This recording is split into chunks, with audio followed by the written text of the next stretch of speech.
ক্ষুব্ধ ভোক্তাদের প্রতিবাদী পথ অবরোধ। রেশন সামগ্রী বঞ্চনার প্রতিবাদে করবুকের শুকনাছড়ি বাজার সংলগ্ন রাস্তায় সমস্যা সমাধানে ডিসিএম এর প্রতিশ্রুতির ভিত্তিতে 1.5 ঘন্টা বাদে পথ অবরোধ মুক্ত।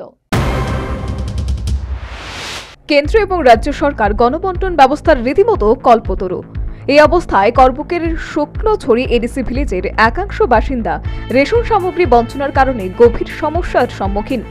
অভিযোগ, হেজাছড়ির রেশন দোকানের ভোক্তারা বিগত 3 মাস যাবৎ সংশ্লিষ্ট রেশন দোকান থেকে চাল, ডাল, লবণ সহ অন্যান্য রেশন সামগ্রী পাচ্ছেন না। রেশন সামগ্রী সরকারিভাবে সরবরাহ নেই বলেই এই রেশন মালিক ভোক্তাদের প্রতিদিন হয়রান করছে বলে অভিযোগ। এই চরম বঞ্চনার কারণে শেষ পর্যন্ত ভোক্তাদের ধৈর্যচ্যুতি এবং প্রতিবাদে শুক্রবার সকালে শুকনাছড়ি থেকে শিলাছড়ি যাওয়ার রাস্তা অবরোধ করল।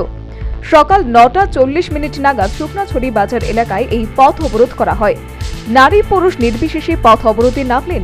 বিগত 3 মাস যাবৎ সংশ্লিষ্ট রেশন দোকান থেকে ভোক্তারা রেশন সামগ্রী পাচ্ছেন না বলে ভুক্তভোগীরা ক্ষোভের সুরে জানালেন।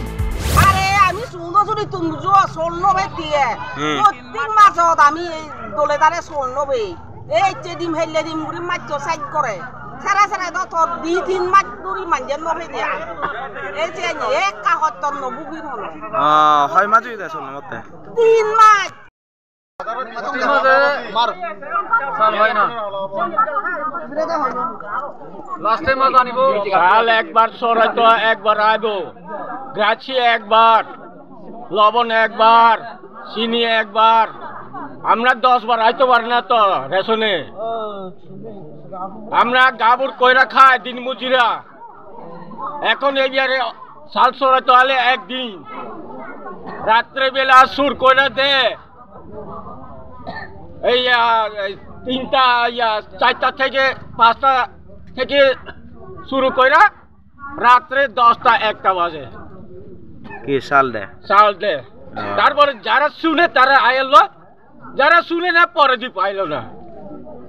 এরকম অবস্থা এই ডিলার আমরা লাগে না পাল্টাই দাও নতুন কইরা দাও।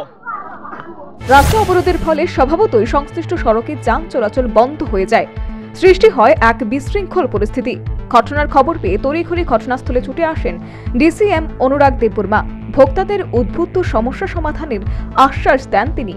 সেই আশ্বাসের ভিত্তিতে প্রায় 1.5 ঘন্টা বাদে সংশ্লিষ্ট পথ অবরোধ মুক্ত হয় এবং ওই পথে যান চলাচল স্বাভাবিক হয়। পথ অবরোধ মুক্ত হওয়ায় স্বাভাবিক হলো যান চলাচল। এবার সংশ্লিষ্ট ভোক্তাদের রেশন সামগ্রী প্রাপ্তি বঞ্চনার যে সমস্যা, সেই সমস্যার সমাধান হয় কিনা তাই এখন লক্ষণীয় বিষয়। Bureau report, news vanguard.